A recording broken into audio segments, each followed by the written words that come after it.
와, 6시에 아직도 400분이나 남아 계십니다. 여기야말로 이제 3프로TV 안 가시고 남아 계십니다. 진짜 완전 알짜 팬들 아닙니까? 정말 감사드립니다. 네. 이번에는 CJ 얘기해 보겠습니다. 6시에 딱 CJ 얘기 시작하네요. 그러니까 네. 진검승부. 진검승부. 자, CJ그룹에 대해서 CJ그룹의 이름은 많이들 들어보셨을 거고 오늘 뭐 CJ그룹에 대해서 되게 그 깊이 있는 얘기를 드리려고 그러는 건 아니에요. 근데 CJ그룹이라는 얘기를 항상 들어보셨겠지만 CJ그룹에 대해서 잘 모르는 분들이 많을 것 같아서 CJ그룹 얘기를 갑자기 왜 하냐? 라고 얘기했을 때 지난주에 그 CJ에서 미래성장 키워드 CPWS 2023년까지 10조 투자하겠다라는 중기 계획을 발표를 했어요. 네네. 그래서 야 CJ가 뭔가를 하려나 보다라고 해서 내용을 살펴보시려고 보면 내용이 별로 재미가 없어요. 그러면 그 과정들을 우리가 한번 살펴보면 굉장히 재밌습니다. 일단 이제 그림 이제 올려주시죠, 피디님. 제가 그동안 CJ그룹이 이제 비전 발표한 내용들을 좀 모아봤어요. 네. 그래서 일단 2010년에 CJ그룹 이재현 회장이 그 제2도약 선포식을 열어요. 그러니까 제2도약 선포식이 왜 제2도약 선포식이냐면 CJ그룹의 선대 회장 탄생 100주년. 그러니까 이병철 회장 기준인 거죠. 네네. 근데 다들 아시다시피 CJ그룹의 이명희 씨는 장자입니다. 네. 근데 아까 박지은 기자가 설명했던 사카린 밀수 사건으로 네. 밀려나고 네. 이건희 회장이 중심이 돼서 거기가 삼성그룹이라는 걸 갖게 됐고 네. 그래서 CJ그룹은 삼성그룹의 어떤 정통성에 대해서 굉장히 좀 가지고 오고 싶어해요. 그러면서 거기서 이제 100주년을 그러니까 이것도 선대 회장 팩트는 100주년에 맞춰서 제 삼성그룹의 1도약은 처음에 아버지가 하신 거고 2도약은 우리다. 저도 제 1도약이 좀 궁금했어요. 그래서 네, 그러니까 이게 우리다. 1도약은 그 회장님이 하신 거고 선대 회장이. 그러니까 선대 회장이 했던 그 옛날 제일제당이 네네. 삼성그룹의 모체고 이도약은 내가 하겠다. 이게 네. 이재현 회장의 그 이도약 선언식입니다. 5,000원 기부하셨어요, 누가? 아 그래요? 네. 아 감사합니다. 제가 PT로 보고 있어가지고 얼마 감사합니다. 들어갔는지 예. 감사합니다. 그리고서 이게 딱 그리고 3년 후인 2013년. 그 이때 2010년에 무슨 얘기가 있었냐면은 그 2020년까지 그러니까 10년 후죠. 네. 매출 100조. 매출 100조요? 네, 근데 그 당시에 매출이 이제 10조대였으니까 한 10배 10배? 정도 올리는 거였고 네. 영업이익을 한 10조 내겠다. 그래가지고 그것도 한 10배 해서 또 해외 매출이 70% 이상. 이게 제일제당은 다들 아시다시피 식품 중심의 기업이잖아요. 네. 그러다 보니까 이제 해외 매출 비중이 적은데 이걸 70% 이상을 차지하는 글로벌 기업이 되겠다라고 이제 선포를 했습니다. 그래서 우리가 예전에 2020년 하면 원더키디를 떠올리시는 분들이 많지요. 원더키드요? 무엇이죠? 2020년에 원더키디라는 만화가 있었어요. 아, 그래요? 예, 그래서 2002년 원더키디에 보면은 뭐 날아다니는 자동차 이런 거 나와요. 아, 그래요? 그래서 이재현 회장이 꿈꿨던 2010년에 10년 후에 난 이렇게 되겠다라고 해서 선언을 해서 실제 CJ그룹이 2020년에 어떻게 됐냐라고 보니까 지난해 말 기준 연결 매출 32조 원. 우리 100조 간다 그랬죠, 100조. 근데 영업이익 1조 4천억 원. 그러니까 영업이익 10조 내겠다는 게 달성이 안 됐죠. 얼마라고요? 영업이익이? 1조 4천억. 1조 4천억이요? 예. 그러니까 2010년에 했던 그 선언은 뭐 달성이 안 된 그게 아니라 그런 상태가 아니라 아예 뭐 한 발도 못 된 그러니까. 그런. 저는 이런 게 조금 아쉬운 게 있어요. 이렇게 네. 그러니까 기업들이 비전을 발표를 한다는 거는 그 일단은 사장님들이 내부 직원들한테 네. 이렇게 목표를 좀 위로 주는 경향이 있어요.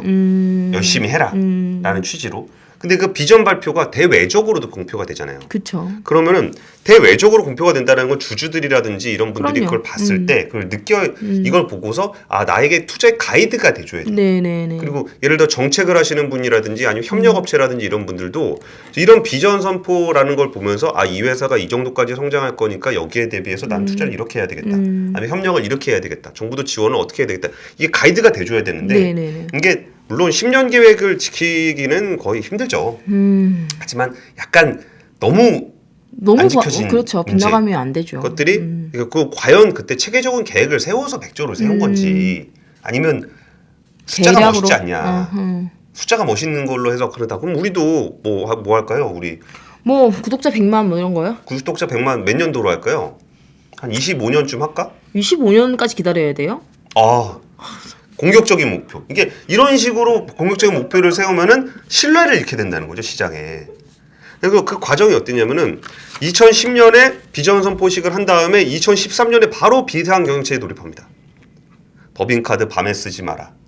뭐 임직원들 뭐 해라. 뭐 출근 시간을 이것도 중요한 것들 많던데 임직원 정규 출근 시간을 8시 30분에서 8시로 당겨라. 어우 나빠.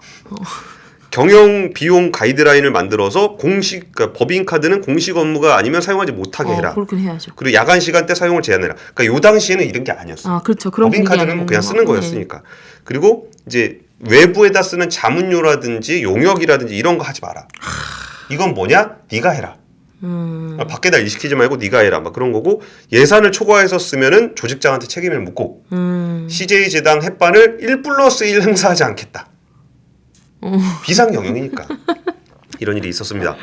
그리고서 아니 비상 경영이 들어간 어떤 배경은 있어요? 그 뭐 설명을 했을 거잖아요. 이게 오늘 내용 너무 길어서 이거 네. 너무 옛날 얘기라. 아 그래요? 이 궁금하네. 뒤에도 이게 똑같은 내용이기 때문에 네. 그 뒤에 내용으로 그냥 들으시면 될 것 같아요. 그리고서 이 2013년에 어떤 일이 있었냐면은 그때 우리가 기억하시는 분들이 그냥 들으시면 알 거예요. 네네네. 그러니까 CJ가 어떤 그러니까 문화계만 얘기해.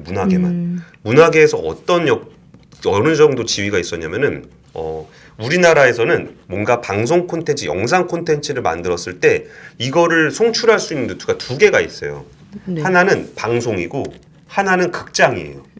이거 말고 영상 콘텐츠를 만드는 사람이 소비자한테 이걸 보여줄 수 있는 루트는 아예 없었어요. 그때 당시에. 네, 지금은 뭐 OTT도 있고 있죠. 유튜브도 있고 뭐 그렇지만 그때는 대작 드라마가 됐든 영화가 됐든 만들면 방송국 아니면 네. 극장이에요. 근데 CJ ENM 같은 경우가 뭘 갖고 있냐? TVN 드라마 많이 들죠. 네네. 거기에 뭐 CGV 영화, 네. 그 영화 채널 그리고 엠넷 같은 음악 채널, 네. 그러니까 예능, 드라마, 영화 채널을 가지고 있어요. 지상파 방송을 제외하고는 자기가 뭔가 드라마를 만들어서 직접 보낼 수 있는 채널을 CJ가 갖고 있고 네네네. 얘는 프로그램 프로바이더, 프로그램 공급자로서 하는 거고 이 프로그램을 틀어주는 케이블 유선 방송 사업자 그럼 방송 틀어주는 사람이죠. 네네네. 걔가 CJ 헬로비전이라는 게 있어요. 그렇죠. 지금은 넘어갔지만 네. 그러면 케이블 방송의 송출자이기도 하고 프로그램 프로바이더이기도 하고 거기에 콘텐츠를 제작하는 사람이기도 해요. 네네네. 그리고 이쪽 극장으로 가면은 압도적인 점유율을 가지고 있는 CJ CGV를 갖고 있어요. 네. 그리고 CJ 인베스트에서 그 콘텐츠 관련한 투자도 해요. 투자도 하죠. 예. 그러면 어떤 일이 벌어지냐면은 그 당시에 제가 만났던 어디 그 영화 투자하시는 은행의 네. 담당자하고 얘기하다가 어떤 식으로 투자를 하세요 그랬더니 CJ가 투자한 데인지 아닌지를 본다는 거예요. 왜냐하면 내가 콘텐츠를 만들어서 이거를 성공을 시키려면 이거를 올려야 되잖아. 그러니까 대중들한테 있어야지. 보여줘야 되잖아. 예. 그러면 내가 극장으로 갔든 TV로 가든 어쨌든 일로 가야 되는 거예요. 그리고 일단 영화 같은 경우는 극장에서 흥행에 성공을 해야 2차 시장이 케이블 방송으로 갔을 때 제값을 받을 수가 있어요. 그렇죠. 예. 그러면 이 서플라이 체인을 제일 처음 만드는 것부터 최종적으로 송출하는 것까지를 CJ가 다 가지고 있었어요. 다 진짜 수직 계열화돼 있네요. 예.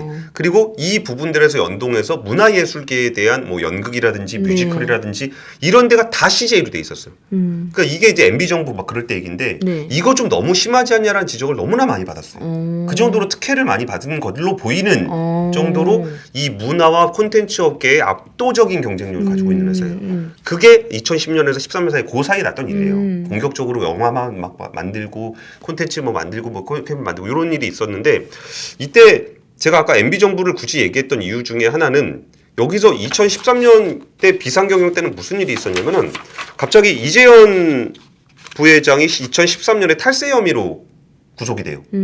그리고 이때 CJ그룹이 왜 그랬는지는 모르겠지만 시장에 알려지기로는 그 아까 뭐죠? SNL 네, 거기서 텔레토비 동산. 텔레토비 동산에서 박근혜 대통령을 막 놀렸죠. 그렇죠. 막 욕하고. 네, 그때 진짜 시청률 잘 나왔어요. 근데. 네, 그래가지고 박근혜 대통령이 정말 기분이 나빴었다. 뭐 이런 얘기가 행간에 있었잖아요. 네네네. 그리고서 그것 때문인지 아닌지는 모르겠지만 어쨌든 그 이재현 회장은 2013년에 탈세 혐의로 구속이 됐고 네. 2015년에 2년 6개월의 실형 선고를 받았어요. 그러니까 2010년에서 요 넘어가는 요 시점, 2013년, 17년은 넘어가는 이 시점에 이재현 부회장은 감옥에 있었어요. 그리고 그때 비슷한 시점에 2013년 7월에 조원동 전 경제수석, 청와대 경제수석이 송경식 부회장. 송경식 부회장은 누구냐면 이맹희 씨의 남편의 동생. 그러니까 삼촌이에요, 삼촌. 삼촌이 같이 일을 하고 있는데 삼촌을 통해서 그 이재현 부회장, 이재현 회장 말고 동생인 이미경 부회장. 네네네. 보고 나가라. 그러니까 이재현은 감옥을 보내고 이미경은 경영 일선에서 물러나라. 그러면서 VIP의 뜻이다라는 얘기를 했다는 거예요. 그리고 실제로 이거를 퇴진 압박을 넣었던 조원동 수석은 2018년에 징역형을 받았어요. 네네. 그러니까 요런 일들이 요 시점에 있었어요. 네. 비상경영을 도입해서 요 시점에 하나 있었고, 그리고 이거는 그냥 여담인데 아들 이선호 부장님은 2016년에 결혼했다가 이혼하고 2018년에 다시 재혼하고 2019년에 마약 밀반입 혐의로 긴급 체포가 됐습니다. 지금은 왜 경영 일선에다 복귀를 해 있는 상황이긴 한데 뭐 지배구조 얘기는 내가 나중에 따로 기회를 네. 만들어서 해드릴게요. 네. 그리고서 이 이재현 회장이 들어갔다가 나온 게 2016년. 그때 특사를 받아서 나오고서 2017년에 다시 비전 선포를 합니다. 월드베스트 CJ 2020년 매출 100조 달성. 이게 2010년에 세웠던 목표하고 같죠. 그러네요. 이거를 하고 싶어 했어요. 그래가지고 이제 그때 CJ그룹이 어떤 그룹이냐면은 일단 CJ그룹의 구조부터 설명을 좀 드릴게요. 네. CJ그룹에는 크게 보면 제일제당이 있고 CJ ENM이 있어요. 근데 사업부로 보게 되면은 식품, 바이오, 물류, 엔터 이렇게 돼 있어요. 그리고 그 사업에서 식품하고 생명공학 요쪽, 그 바이오 네, 쪽은 CJ 제일제당이 주로 하고 있고 여기서 유통이랑 물류는 대한통운이 물류회사를 하는데 요건 뭐 제일제당 계열이긴 합니다만 네네. 대한통운이 주로 하고 있고 CJ ENM의 어떤 엔터테인먼트 사업이 있어요. 근데 여기에 왜 그 물류 신유통이 그 CJ ENM 쪽으로 돼 있냐면은 예전에 CJ 오쇼핑이라는 홈쇼핑 채널이 있었어요. 네. 그거를 CJ ENM과 합병을 했습니다. 그래갖고 CJ 오쇼핑이 CJ ENM 밑에 있어요. 그래갖고 이거는 그 왜 신유통이라는 표현을 쓰냐면은 이게 그런 거예요. 예전에는 이게 유통이라는 그 채널이 뭐 방송 따로, 네. 뭐 커머스 따로, 네. 뭐 방송 따로 이렇게 나눠져 있었거든요. 네. 근데 사실 라이브 커머스 이런 거는 사실 콘텐츠이자 그 커머스 물건을 그쵸. 파는 거잖아요. 네. 그러니까 사실 저는 이게 꽤 재밌는 시도였다고 생각해요. 그러니까 콘텐츠, 그러니까 광고 따로, 뭐 콘텐츠 따로, 물건 따로 이게 옛날 스타일이었다 그러면 방송하면서 물건도 팔고 뭐 사람들이 근데 내가 방송하면서 물건 파는데 사람들이 재미없다 그러면 그럼 방송도 망하고 물건도 못 팔잖아요. 그거에 다 적절한 점을 찾아야 되는 거예요. 그래서 발치강제는 무엇을 팔아야 될 것이냐라는 고민을 저는 항상 하고 삽니다. 진지하게. 그래서 어쨌든 이거를 해서 신유통이라는 표현을 써요. 그리고 신유통이라는 표현을 써서 올리브영 같은 거. 이게 H&M 뭐 이런 것들 있잖아요. 그 뭐 올리브영 가면 화장품도 팔고 요런 유통망과 물류망을 하는 대한통운 그리고 홈쇼핑이라는 그 오쇼핑, 이 CJ ENM을 중심으로 해서 콘텐츠 중심의 어떤 문화 콘텐츠 중심의 어떤 요거를 하는 데가 있어요. 이런 식으로 구성이 돼 있는데 그래서 그 월드베스트 CJ는 뭐냐면은 일단 그 2020년까지 100조를 달성을 해서 Great CJ, Great CJ를 완성을 하고 2030년에는 3개 이상의 사업, 아까 지금 4개의 사업이 있다 그랬잖아요. 이 중에 3개 이상의 사업을 월드베스트로 하겠다. 2만 원 쏘셨습니다. 오, 감사합니다. 블루스카이님. 블루스카이. 아 진짜 항상 푸른 하늘만 계속되기를 기원드리겠습니다. 블루스카이 노래 있잖아요. 아, 제가 푸른 하늘이라는 가수는 아는데 정바지가 잘 어울리는 여자. 다 아는 노래 아닌가요? 아, 네. 그 사람 노래예요? 푸른 하늘의 자아도취라는 노래입니다. 아, 그래요? 네. 이게 뭐 변진섭 씨도 부르기도 아, 했고. 그렇구나. 저는 변진섭 씨만 부른 줄 알았어요. 아, 예. 네, 아무튼 예. 다시 가시죠. 예, 그래서 이때까지 2016년에 이제 그 1등을 되기 위한 월드베스트 CJ를 만들겠다라고 얘기하면서 2020년까지 36조 원을 투자를 하겠다 그랬어요. 아까 전에 제가 그 이번에 나온 거는 뭐 23조 원인가 된다 그랬잖아요. 36조 원인데 당시의 영업이익이 1조 3천억이었어요. 그룹 영업이익이. 내가 버는 돈이 1조 3천억인데 2017년 기준이니까 3년 동안 36조 원을 쏘겠다. 그러니까 내가 지금 저는 상상이 안 되는데요. 그러니까 우리 월급이 한 1억 3천 정도 된다라고 기분 좋게 생각을 하면 그러면은 이게 얼마야? 1억 3천 정도 되는데 내가 거의 한 3억 3조 쓰겠다는 건가? 3조 쓰는 게 했다는 거죠. 그러니까 3조를 내가 맞나? 3천억, 3,600억인가 3조가 하여튼 이주될 거야. 하여튼 크다는 얘기입니다. 네. 이거를 쏘겠다고 이제 얘기를 했어요. 그러니까 그럼 그 돈을 어디서 구해? 야, 내가 벌어서 하는 돈은 1조 3천억밖에 안 되는데 36조를 어떻게 하려 그러지? 라는 것을 대단히 이제 우려를 할 수밖에 없는 그런 분위기가 됐습니다. 아, 당연한 질문인데요. 네. 어디서 나서 돈이? 와, 근데 진짜 이때부터 CJ가 어마무시한 일들을 해요. 우리가 잘 몰라서 그렇지. 아, 이거 아까 보여드리려고 그랬는데 이거는 뭐 이렇게 이재현 이거 준비해놓고 또 잊어버렸어. 비주얼 준비해놓고 예, 한 번씩 가시는 모습들 준비를 하면 뭐합니까? 그러니까. 써먹지를 한 못하는데. 번에 제가 잠깐 보여주세요. 준비했으니까 이렇게 이재현 회장님 가시는 거, 이선호 부장님 가시는 거, 그 이미영 부장님은 사진이 별로 없어서 그 기생충 때 네, 받은 네, 거 네. 요거입니다. 그리고서 CJ그룹의 주가를 보면 2017년 이후에 주가를 보면 아우. 야 이게 꾸준히 내려옵니다. 와. 그리고 매출은 24조, 2016년 24조에서 2020년 19년 34조, 32조, 그러니까 늘긴 늘었어요. 근데 부채가 어머. 10조에서 17조, 와. 어마어마하게 늘어났습니다. 거의 뭐 다 빌려서 했다는 거죠. 근데 신기한 건 영업이익은 그대로예요. 뭔 얘기인지 신기하다. 알겠죠? 그게 엄청나게 무리해서 투자한 거예요. 막 엄청나게 돈 빌려가지고 투자하고서 뭐 이자 갚는 거에 이제 이거 들어가진 않지만 네네네. 실질적으로 그걸 인수해서 돈을 벌어가지고 뭘 할 정도까지 되진 않았다는 거지. 그거를 좀 보여주고 있는 겁니다. 그러다 보니까 주가가 여기서 쭉 내려옵니다. 뭐 스키장 같다. 아, 그죠. 이 정도면은 중급 코스 정도는 되겠네요. 중급 코스의 네. 스키장. 예. 네, 아. 그러니까 고급보다는 아니지만 굉장히 좀 가파르게 내려오고 있는. 근데 이게 이 정도 코스는 국내로 따지면 거의 하이원 정도밖에 안 될 거예요. 슬로프가 이렇게 긴 데는 2016년부터 내려온 거니까. 아. 근데 진짜. 제가 이거 약 올리려고 한 건 아니고 진짜 많이 샀어요. 그러니까 제일제당이 아까 얘기했잖아. 글로벌 회사가 되겠다. 그냥 정말 글로벌하게 우리가 지금 국내에서 밀가루 파는 그런 회사가 아니고 햇반 파는 그런 회사가 아니다라고 네. 해가지고 2016년에 베트남에 가서 킴앤킴 민다푸드 뭐 이런 것도 사고 뭐 베트남 김치 회사 뭐 이런 겁니다. 그리고 화이더 중국 회사 뭐 한국의 코비드 브라질의 세메틱 셀렉타 이거 3,600억짜리예요. 굉장히 큰 겁니다. 아. 거기에 러시아의 라비올라 카이키 뭐 독일의 마인슈로프트 미국의 슈완스 이건 1조 9천억짜리예요. 뭐 하는 회사들이에요, 다? 그러니까 슈완스 같은 경우는 냉동식품 회사고 그 CJ 셀렉타 같은 경우는 사료 업체 그리고 베트남 회사 같은 경우는 김치 업체하고 냉동식품 업체. 먹는 거네요, 주로. 식품 회사니까. 네네. 거기에 그쵸 사료도 먹는 거죠. 그리고 먹는 거. 캄보디아의 사료 업체, 미얀마의 유지 업체, 그러니까 베트남의 미트볼 업체, 러시아의 냉동식품 엄청나게 샀습니다.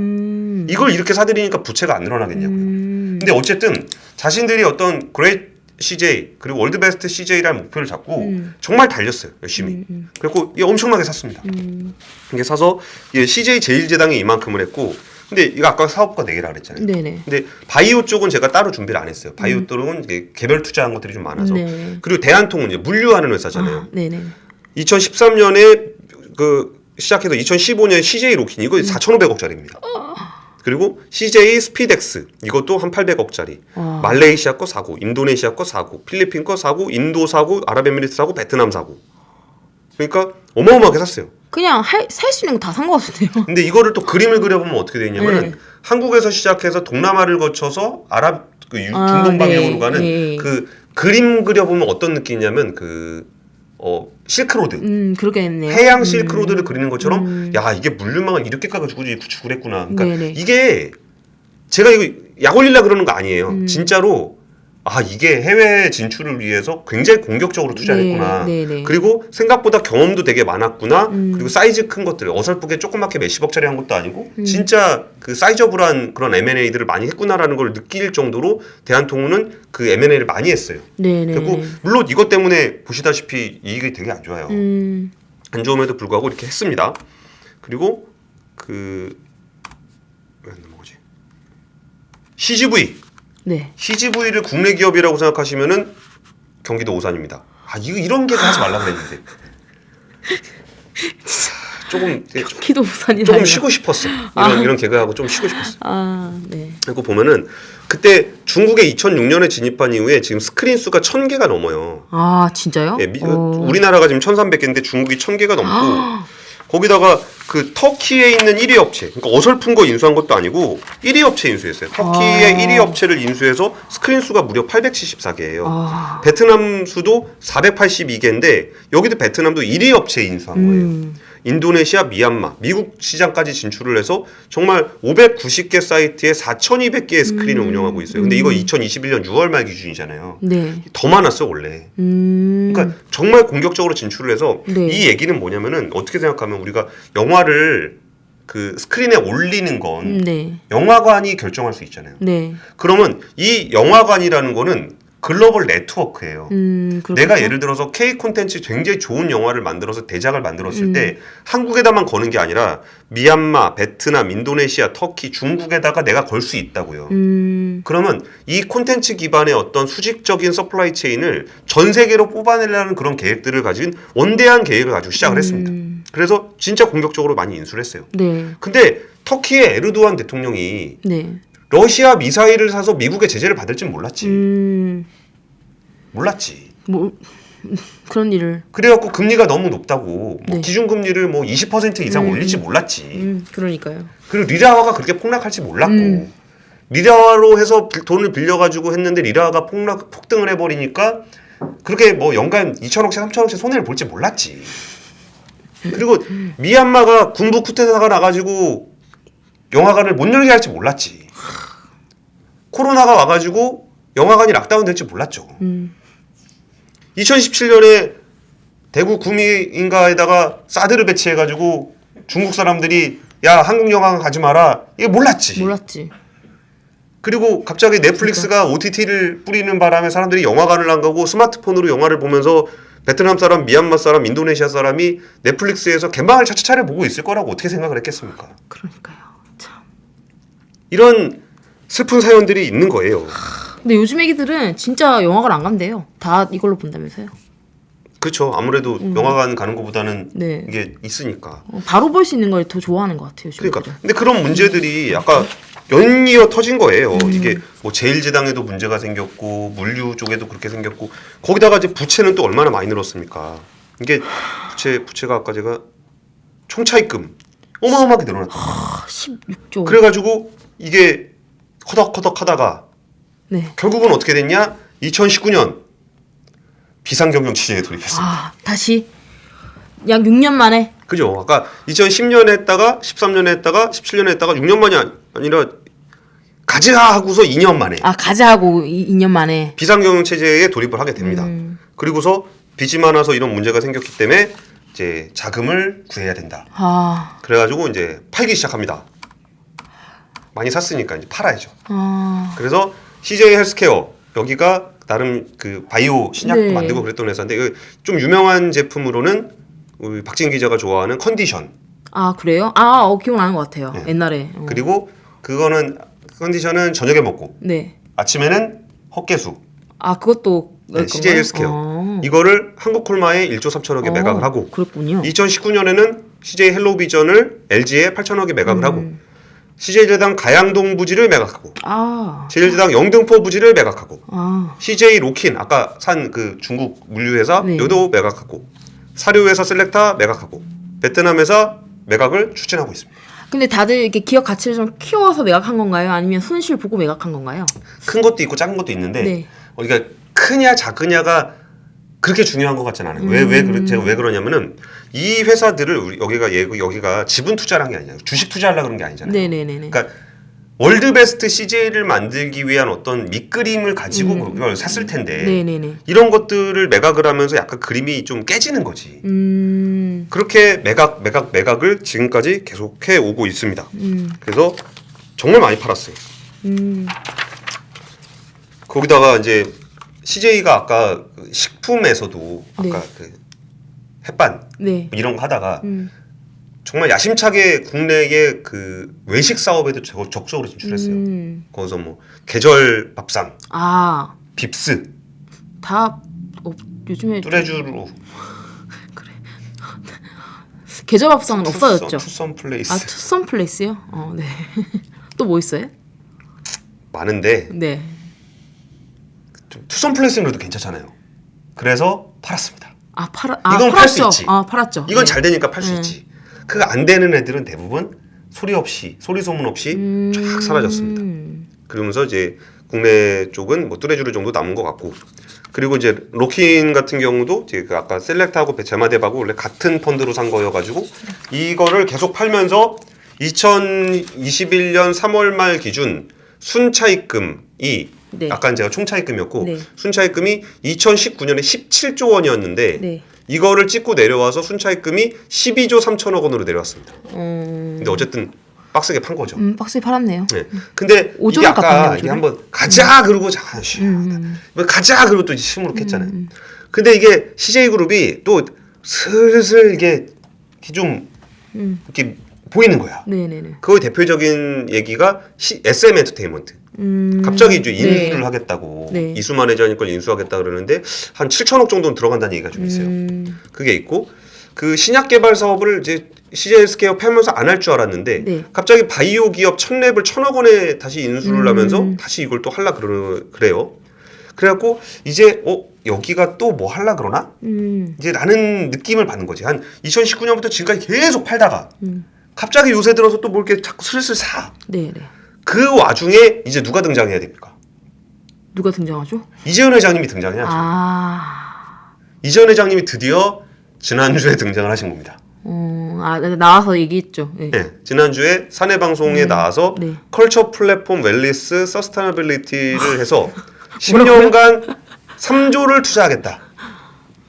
아까보다는 그렇게 공격적이진 않습니다만 어쨌든 3조를 투자하겠다라고 하는데 이게 성격은 비슷해요. 이제 컬처를 어떻게 묶었냐면은 네. 컬처를 이제 음식하고 콘텐츠하고 이걸 같이 묶었어요. 그러니까 이거는 문화다라고 해서 묶은 거고 플랫폼은 그 디지털 플랫폼으로서의 티빙 네. 이거를 지금 2023년에 800만 명을 목표로 해서 아시아, 미국 등 주요 국가에 서비스 진출하겠다. 티빙 지금 국내 플랫폼이잖아요.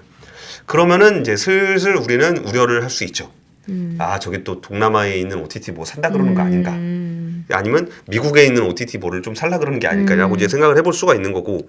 그리고 이게 디지털 플랫폼이라 그러면은 실제 오프라인 플랫폼으로서는 그 대한통운이 있죠.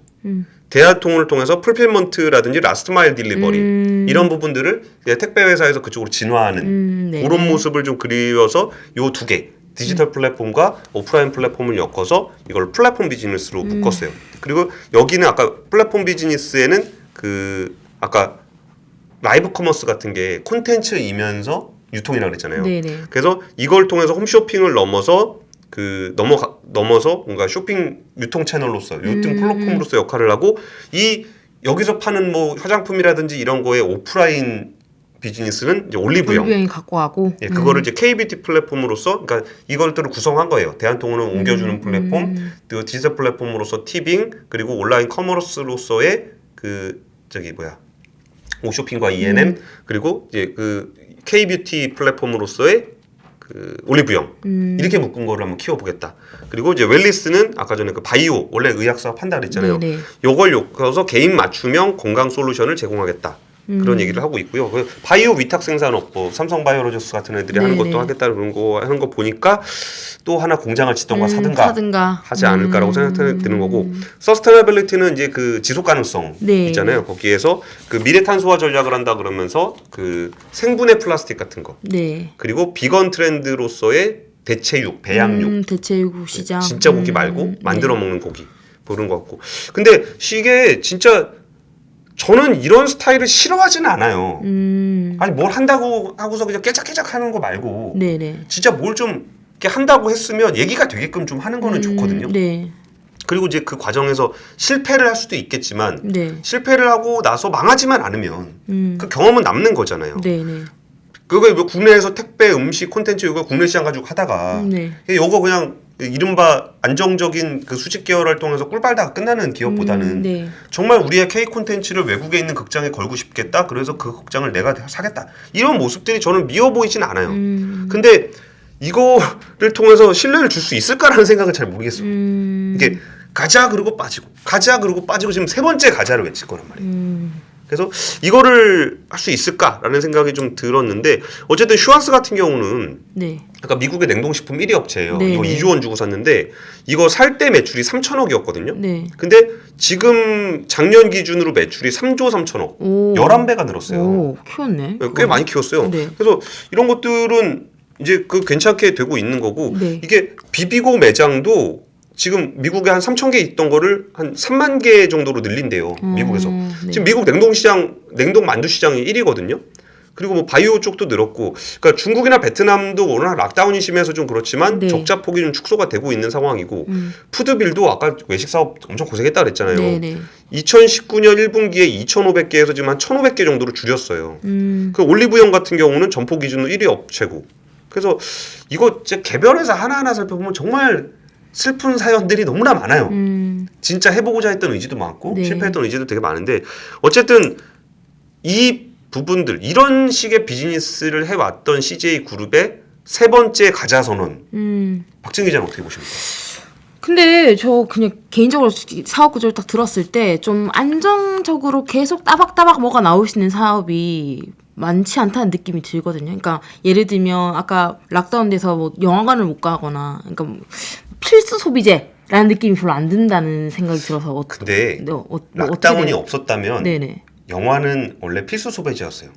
영화가 필수 소비재라고요? 네. 그럼 전 그게 OTT라든지 이런 게 있어서 그렇지 네네네. 영화는 문화 사업에서 굉장히 안정적인 플랫폼. 왜냐면 아까 네. 영화는 극장에서 성공해야 방송 콘텐츠로서 의미가 있어요. 그러니까 영화를 어떻게 성공시킬 거냐? 내가 대량으로 뿌려버리면 돼요. 그럼 내가 대량으로 뿌리면 내가 흥행을 좌지우지할 수 있는 아 그렇죠. 문화 사업계의 그 문고리 권력을 할 수 있는 네, 사업이고. 뭐 그렇게 보면 또 그럴 수 있는데 뭐 그거랑 더불어서 지금 하고 있는 식품이라든지 뭐 그 컨텐츠라든지 네. 물류 사업 자체가 전부 다 현지에서 그러니까 글로벌 현지에서 그걸 좀 뭐라고 해야 돼 노하우를 쌓기가 맞아요. 단기간에 힘든 사업이라고 생각되거든요. 뭐 예를 들어서 우리가 식품이라고 가정하면 그 나라의 식품 문화를 한꺼번에 바꿀 수는 없잖아요. 그러니까 예. 예를 들어서 뭐 우리가 먹는 피자가 미국 진짜 피자가 아닐 수도 있는 것처럼 이렇게 예. 현지화에 좀 어려움이 있는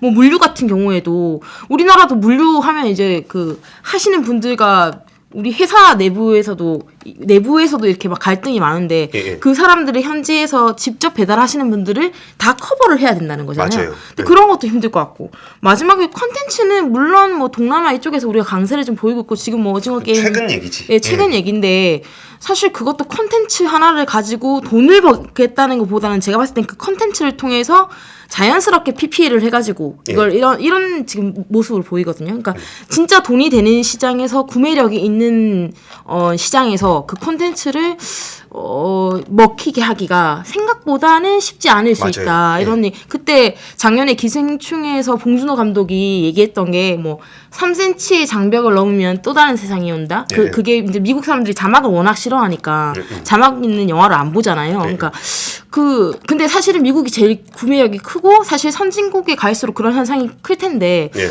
뭐 동남아는 뭐 제가 뭐 비하하는 건 아닌데 뭐 예를 들어서 유튜브 수익에도 동남아에서 클릭한 것보다는 미국에서 클릭한 게 훨씬 그 클릭당 단가를 많이 쳐주는 단가를 많이 쳐주거든요.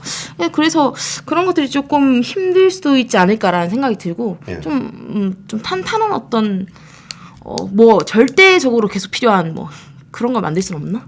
근데 어쨌든 네. 그러니까 성공 케이스가 없다는 게 아니에요. 그러니까 아까 메가그래서 성공 케이스가 없다는 게 아니고 슈아스 같은 경우는 그 냉동만두 미국 사람들 냉동만두 그렇게 많이 안 먹었어요. 덤플링 뭐 중국 거라고 생각했었던 것들을 정말 이게 잘 파는 것도 맞고 그리고 비비고라는 그런 브랜드에서 거기서 다양한 피자라든지 이런 것들도 네. 일단 슈아스는 미국 회사잖아요. 그러니까 미국 피자를 만들어서 냉동식품 시장에서 만두를 얻어오고 그럼 거기서 실질적인 그런 점유율을 확보한 건 맞아요. 이건 성공한 케이스라고 볼 수 있는 거고 사실 극장은 실패를 하긴 했지만 극장이 OTT 때문에 이렇게 된 것도 맞고 근데 어쨌든 도전적이긴 하잖아요. 물류 사업을 하는데 왜 우리는 UPS를 막 만들고 페덱스를 못 만들까? 우리의 물류 회사들도 정말 해볼 수 있는 거 아니냐라고 했을 때 진짜 물류라는 건 네트워크가 중요하니까 현지에 있는 회사를 인수를 해서 딱 물류망을 쭉 연결을 해보겠다라는 그 구상. 근데 이거를 좀 비판하기가 좀 어려웠어요.